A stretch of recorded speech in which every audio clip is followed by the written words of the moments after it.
जय हिंद साथियों, कैसे हैं आप सब। आई होप आप सब अच्छे होंगे, स्वस्थ होंगे। मैं दिनेश यादव एक बार फिर से स्वागत करता हूं आप सबका आपके अपने यूट्यूब चैनल पर। दोस्तों, आपकी जो राजस्थान पुलिस की सीबीटी एग्ज़ाम है वो समाप्त हो चुकी है। कल और परसों के दिन यानी कि 13 तारीख और 14 तारीख को जो भी आपकी एग्ज़ाम थी वो समाप्त हो गई है 4 पारियों में। और अब उस एग्ज़ाम को लेके विद्यार्थियों के मन में काफ़ी और तमाम प्रकार के कई सवाल उत्पन्न हो रहे हैं कि कैसे होगा, क्या होगा। तो आज इसी पे अपन चर्चा करेंगे। दोस्तों, अगर आप भी चैनल पे नए हैं तो चैनल को लाइक शेयर सब्सक्राइब जरूर कर दें। अब दोस्तों, मैं आपको बताना चाहूँगा कि जो पेपर लगा है अभी हाल ही में आयोजित हुआ है राजस्थान पुलिस के द्वारा, वो पेपर मुख्यतः आपकी जो आशाएं थी, आपने जो तैयारी की थी उसके अनुरूप बिल्कुल भी नहीं था। और कहीं न कहीं इस बात का आघात भी आपको पहुँचा है कि जिस प्रदर्शन की आपको उम्मीद थी कि हम ऐसा अपना जो परफॉर्मेंस है एग्ज़ाम में दिखाएँगे, वो दिखा नहीं पाए। और उसके पीछे कई रीज़न थे। अब जो मुख्य बिंदु है उन पे अपन आज चर्चा करेंगे। सबसे पहली चीज़ तो थी कि एग्ज़ाम का जो लेवल था वो किस प्रकार का था और अब आगे क्या हो सकता है उसमें। तमाम प्रकार के आपके सवाल आज मैं लेने का प्रयास करूँगा, क्योंकि दोस्तों वीडियो तो मैं कल ही लेके आता, लेकिन कुछ कारणों की वजह से कल वीडियो आ नहीं पाया, इसलिए आज वीडियो फिर लेके आए हैं आपके लिए। सबसे पहली चीज़ कि एग्ज़ाम का लेवल कैसा था। अगर देखो दोस्तों, मैं बात करूँ, क्योंकि हर स्टूडेंट के लिए आपका जो एग्ज़ाम का लेवल था वो अलग हो सकता है। बेसिकली मैं बात करूँ, अगर आपकी जैसे साइंस और जो मैथ्स के स्टूडेंट हैं उनके लिए एग्ज़ाम की जो डिफ़िकल्टी ऑफ एग्ज़ाम होता है वो अलग है, और जो आर्ट्स के हैं या नॉन मैथमेटिक्स या साइंस बैकग्राउंड के जो स्टूडेंट्स हैं उनके लिए अलग जो पेपर का लेवल है था। सबसे पहले अपन बात करते हैं साइंस और जो मैथ के स्टूडेंट हैं उनके लिए मैं कहूँगा कि पेपर का जो लेवल था वो मॉडरेट था। आप मॉडरेट कह सकते हैं, इतना आसान पेपर भी नहीं था। और जो बाकी नॉन साइंस बैकग्राउंड के विद्यार्थी थे उनके लिए आप हार्ड कह सकते हैं। यहाँ हार्ड ऑफ डिफिकल्टी किसे कहेंगे आप, वो अपन कहेंगे कि पहली चीज थी मैथ, जो देखने को यहाँ पे मिली। और बिना किसी संभावना के आपको यहाँ पे पेपर में मैथ पूछी गई थी, जिसका प्रिडिक्शन शायद किसी ने भी नहीं किया होगा कि आपके पेपर में मैथ आएगी। दूसरी मैं बात करूं, फिर आपका कंप्यूटर का और रीजनिंग का जो क्वेश्चनों का लेवल था वो काफ़ी अच्छा था। यानी कि अब मैं बात करूं कल के पेपर में, कल जो किस प्रकार के पेपर थे। अगर मैं थर्ड शिफ्ट की बात करूं यानी कि 14 तारीख की जो फर्स्ट शिफ्ट की मैं बात करूं, तो वो चारों शिफ्टों में मुझे थोड़ा ठीक ठाक लेवल उस एग्ज़ाम का लगा। फिर मैं बात करूं फोर्थ शिफ्ट का पूरा डाटा मेरे पास में है कि किस प्रकार से क्वेश्चन थे, कहाँ कहाँ से क्वेश्चन पूछे गए थे। सबसे पहले मैं बात करूं मैथ और रीजनिंग की, लगभग 30 और 35 के बीच में यहाँ से क्वेश्चन पूछे गए थे। और फिर बात करूं साइंस के 10 के आसपास में क्वेश्चन थे। और करंट अफेयर्स के भी 2023 के भी उसमें क्वेश्चन काफ़ी पूछे गए थे। फिर मैं बात करूं इंडियन पॉलिटी की, तो उसमें से भी 4-5 क्वेश्चन यहाँ पे पूछे गए हैं। और 2023 का जो करंट अफेयर्स था आपका, उससे भी 6-7 क्वेश्चन पूछे गए थे। यानी कि कल का दिन अच्छा रहा है परसों के मुकाबले में। थोड़ा आप उसे ये कह सकते हैं कि हाँ, कल थोड़ी बच्चों को यहाँ पे रिलीफ मिली। अच्छे क्वेश्चन थे, योजनाओं से भी काफ़ी क्वेश्चन पूछे गए थे। अब सबके मन में एक ही सवाल है कि सर कट ऑफ कितनी जा सकती है, कितने नंबर वाला सेफ रह सकता है, हमारा नंबर आएगा या नहीं आएगा। हमने जो तैयारियां की उसके अनुसार तो पेपर बिल्कुल भी नहीं आया, आउट ऑफ सिलेबस पेपर था। देखो दोस्तों, किसी भी कंपटीशन की आप बात कर लो, चाहे दिल्ली पुलिस की बात कर लो। एक मैं बात बताता हूँ आपको, दिल्ली पुलिस का पेपर था 2016 में, और उस टाइम पे 7300 पदों की भर्ती हुई थी। और उस समय करंट अफेयर्स और साइंस के बहुत ज़्यादा, यानी कि करंट अफेयर्स के 50 क्वेश्चन जो जीके के होते हैं उसमें 20-20 22-22 क्वेश्चन करंट अफेयर्स के पूछे गए थे, जिसकी उम्मीद किसी ने भी नहीं की थी। और एग्जाम का दोस्तों होता भी यही है कि जिस चीज़ की उम्मीद ना करे और वो चीज़ें आपसे पेपर में पूछी जाए, तो उससे क्या होता है कि एकदम से आपकी जो कट ऑफ है डेफिनेटली डाउन आती है उससे। क्योंकि एग्जामिनर भी आपसे एक कदम आगे चलता है यहाँ पे, उसे भी सारा सिनेरियो पता रहता है जो स्टूडेंट्स है उसको कहाँ फंसा सकते हैं। और यही सीन हुआ था 2013 की राजस्थान पुलिस के साथ में, जिसकी एग्जाम 2 जून 2014 को हुई थी। और वो एग्जाम दोस्तों मैंने भी दी थी। उस टाइम पे 14-15 क्वेश्चन पहली बार मैथ के राजस्थान पुलिस में पूछे गए थे, जिसकी उम्मीद किसी ने भी नहीं की थी कि मैथ आएगी पेपर में। और फिर मैं बात करूं कि इसमें फ़ायदा किसको होगा?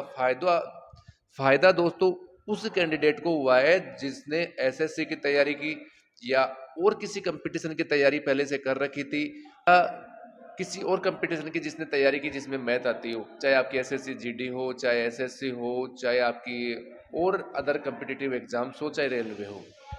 उनको तो दोस्तों यहाँ पे फायदा हुआ है, और ज्यादा भी नहीं तो वो जैसे 15 क्वेश्चन मैथ के हैं तो 15 क्वेश्चन में से उन्होंने 10-11 के आसपास, यानी कि 9-10-11 के आसपास उन्होंने क्वेश्चन किए भी हैं।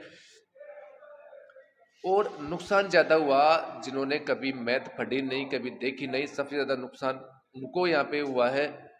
और फिर आपकी एक और क्यूरी थी कि सर इसकी कट ऑफ कितनी जा सकती है। देखो दोस्तों, कट ऑफ ऐसे बातों में कट ऑफ नहीं निकलती है कि मैं आपको कट ऑफ बता दूं कि इसकी ये कट ऑफ जाएगी, 100 कट ऑफ जाएगी, 120 जाएगी, यानी कि 90 जाएगी, 80 जाएगी। ऐसे कट ऑफ कभी भी निर्धारित नहीं होती है। जब तक जब तक आपकी आंसर की रिलीज नहीं होगी तब तक कट ऑफ का आइडिया लगाना बहुत मुश्किल है। वो कैसे है कि अब आपको पता ही नहीं है कि आपका स्कोर क्या बन रहा है, आपने कितने क्वेश्चन किए थे, कितने क्वेश्चन आपके गलत हो गए। अभी जो केवल स्टूडेंट स्कोर बता रहे हैं वो केवल अपने टोटल अटेम्प्ट क्वेश्चन को लेके बता रहे हैं कि मैंने इतने अटेम्प्ट यहाँ पे किए हैं एग्जाम में, तो उनको अभी तक ये नहीं पता कि मेरे कितने क्वेश्चन इनमें से गलत है। और अगर मैं एवरेज अटेम्प्ट की बात करूं तो एवरेज लगभग अटेम्प्ट रहा है आपके 90 से लेके 110 के आसपास तक जो अटेम्प्ट यहाँ पे रहा है विद्यार्थियों का। तो अब उसमें देखने वाली बात है कि जब आंसर की आएगी तब पता चलेगा कि हाँ एक्चुअल में मेरे इतने गलत हो गए, इतने क्वेश्चन मेरे सही है, इतने गलत है, और इतने क्वेश्चन नेगेटिव उठाने के बाद में मेरे बच रहे हैं। तब दोस्तों आपकी कट ऑफ यहाँ पे निर्धारित होगी। और दूसरी चीज़ है, अलग अलग जगह से यानी कि अलग अलग यूनिट से आपकी अलग अलग कट ऑफ जाएगी। तो कंबाइंड कट ऑफ अपन कैसे बता सकते हैं? क्योंकि ये तो है नहीं कि मैं कट ऑफ आपको ऐसे ही बता दूं कि मैं कट ऑफ उठा के आगे मैंने कट ऑफ ऐसे ही बना दी कि हाँ 90 कट ऑफ जाएगी, ये कट ऑफ जाएगी। और कई मैंने संस्थान को देखा भी है, कई लोगों को मैंने अभी जस्ट रिसेंटली मैंने उनके वीडियो भी देखे हैं, मैंने भी, उन्होंने कट ऑफ बता रखी है। अब पता नहीं उन्होंने किस आधार पे कट ऑफ निर्धारित की है, किस आधार पे कट ऑफ बनाई है। मैं तो दोस्तों इस चीज के पक्ष में हूं नहीं कि मैं आपको ऐसे ही कट ऑफ बता दूं, क्योंकि कट ऑफ जब निकलेगी, जब आपको कम से कम पता तो हो कि मेरा स्कोर ये बन रहा है, तब अपन टेलीग्राम पे भी पोल करवाएंगे, यूट्यूब पे भी पोल करवाएंगे कि हाँ आपका लगभग एवरेज स्कोर कहाँ तक वेरी कर रहा है, तब वो कट ऑफ निर्धारित होगी। फिर इसके बाद में सवाल होगा कि सर हमारी जो आंसर की कब आएगी। दोस्तों ऑनलाइन एग्जाम की आंसर की आने में इतना टाइम नहीं लगता है मुकाबले ऑफलाइन एग्जाम के, क्योंकि उसमें आपकी ओमार शीट वगैरह बाकायदा चेक की जाती है। इसमें ऐसा नहीं है, क्योंकि मुझे लगता है कि 1 महीने के अंदर अंदर आपका रिजल्ट यहाँ पे आ जाना चाहिए, मेरा ऐसा मानना है। क्योंकि ऑनलाइन एग्जाम्स जो लगती है उनका काम यहाँ पे जल्दी होता है, थोड़ा इतना टाइम नहीं लगता, जो मैन पावर है वो कम लगती है। तो इसलिए मैं कह सकता हूँ कि आपकी आंसर की बहुत जल्द यहाँ पे रिलीज हो जाएगी, और उसके बाद में तुरंत आपका रिजल्ट भी आएगा। दोस्तों सबने अलग अलग कट ऑफ बताई है, वो कट ऑफ बता रहे हैं 80-90, तो मैं मानता हूँ इतना तो बच्चों ने अटेम्प्ट भी किया है। क्वेश्चन नंबर ऑफ क्वेश्चन जो अटेम्प्ट करने की संख्या है वो है 90, 95, 100, 110, ये लगभग एवरेज अटेम्प्ट रहा है। तो कट ऑफ आप 90-100 के आसपास में कैसे निर्धारित कर सकते हैं? और ऐसा भी नहीं है दोस्तों कि कट ऑफ बिल्कुल ही डाउन जाएगी, ऐसा भी बिल्कुल नहीं होगा, अच्छी खासी कट ऑफ रहेगी आपकी।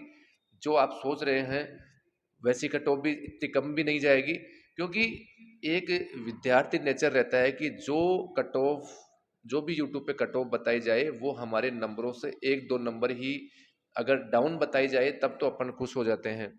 और थोड़ी सी अगर कट ऑफ कोई ज़्यादा बताता है तो फिर अपन उसको गालियां देने लगते हैं। ये विद्यार्थी नेचर होता ही ऐसा है कि जो अपने आसपास में अपने नंबरों के आसपास में कट ऑफ बताता है वो बहुत अच्छी लगती है, कि एक मन को सुकून मिलता है। तो थोड़ा सा आप वेट कीजिए, आंसर की आपकी आने दीजिए, फिर अपन कट ऑफ देखेंगे कि आपकी कट ऑफ यानी कि जो विद्यार्थी है उनका क्या स्कोर यहाँ पे बैठ रहा है। और एक सबसे बड़ा सवाल था कि सर अब हमारे साथ तो बहुत बड़ा धोखा हो गया, हम तो बहुत परेशान हैं, क्या करें क्या नहीं करें समझ में नहीं आ रहा। दोस्तों करना कुछ नहीं है, आगे बढ़ना ही जीवन का नाम है। अगर आप इसी को लेके बैठे रहोगे तो फिर कैसे काम चलेगा? जो होना था वो हो गया। 2-3 दिन 4 दिन आप रिलैक्स कीजिए और अपने आप को, और जो भी आपके पेरेंट्स है या आपके डिपेंड हैं उनको आप जो भी सिचुएशन है बिल्कुल क्लियर बताइए कि ऐसी-ऐसी बात हुई है। वो चाहे माने या नहीं माने, क्योंकि घर वाले हैं वो आपकी बात ज़रूर मानेंगे, आपका इतना सपोर्ट करते हैं तो आपकी बात को समझने का प्रयास भी करेंगे कि पेपर आपका आउट ऑफ सिलेबस था और उसकी कट ऑफ भी बेशक उसी हिसाब से जाएगी, ज़्यादा कंपटीशन भी इसमें नहीं है। देखते हैं फिर आगे क्या होता है, और जो आपने तैयारी की है वो कभी भी बेकार नहीं जाएगी। मैं हर बार आपको यही कहता हूँ, तैयारियां आपकी कहीं ना कहीं काम जरूर आती है, क्योंकि जिन्होंने अदर एग्जाम की तैयारी की थी, चाहे एसएससी की तैयारी की थी या दिल्ली पुलिस की तैयारी की थी, तो देख लो जिन्होंने अगर मैथ की तैयारी की थी इस पेपर में, वो मैथ उनके काम में आ गई, और हो सकता है इस चीज़ का उनको बेनिफिट भी हो। काफ़ी मेरे साथी होंगे जिनको यहाँ पे कल और परसों के एग्जाम में बेनिफिट हुआ होगा, मैथ को लेके और साइंस को लेके। तो इस प्रकार से यही है कंपटीशन एग्जाम का। तो आप किसी भी सब्जेक्ट का बेनिफिट आपको कभी भी मिल सकता है, और वो थोड़ा सा बेनिफिट अगर आपको मिल जाता है तो फिर आप बहुत से बच्चों से आगे निकल जाते हैं यहाँ पे, और आपका सिलेक्शन भी हो जाता है। तो अब ये मत देखिए कि मेरा तो सब कुछ लुट गया, ऐसा कुछ नहीं है दोस्तों। कंपटीशन में सब चीज़ें चलती रहती है, और अपने आप को थोड़ा सा और अब मोटिवेट रखिए। और जैसा कि आपकी सीटी एग्जाम होगी वापस, उसकी तैयारी आप अब निरंतर और रखिए। अगर आपको रिलैक्स करना है 4-5 दिन 10 दिन, तो आप रेस्ट कीजिए और फिर अपनी तैयारियों में वापस लग जाइए। क्योंकि सबसे बड़ी कमी हमारी यही रहती है कि अगर सामने कोई भर्ती होती है तब तो अपन तैयारी करते हैं, और जैसे ही कोई भर्ती समाप्त हो जाती है फिर अपन तैयारी वापस छोड़ देते हैं, और फिर अगर वापस वैकेंसी आती है तो फिर हमें जीरो से स्टार्ट करना पड़ता है। आप ऐसा ना करें, अपनी तैयारी निरंतर आप जारी रखें, और इस चीज़ का काफ़ी आपको बेनिफिट भी होगा। भर्तियां भी बहुत सारी अब आएंगी, और सीटी भी आपकी दोबारा होने वाली है। तो सीटी में आप पहले ही इतना स्कोर कीजिए कि पिछली बार की तरह आपको यहाँ पे निराश ना होना पड़े। जहीं जहाँ कहीं से भी आप फॉर्म लगाए वहां से आपका नंबर आ जाए, ऐसी सोच आपको रखनी होगी, पॉजिटिव सोच आपको रखनी होगी।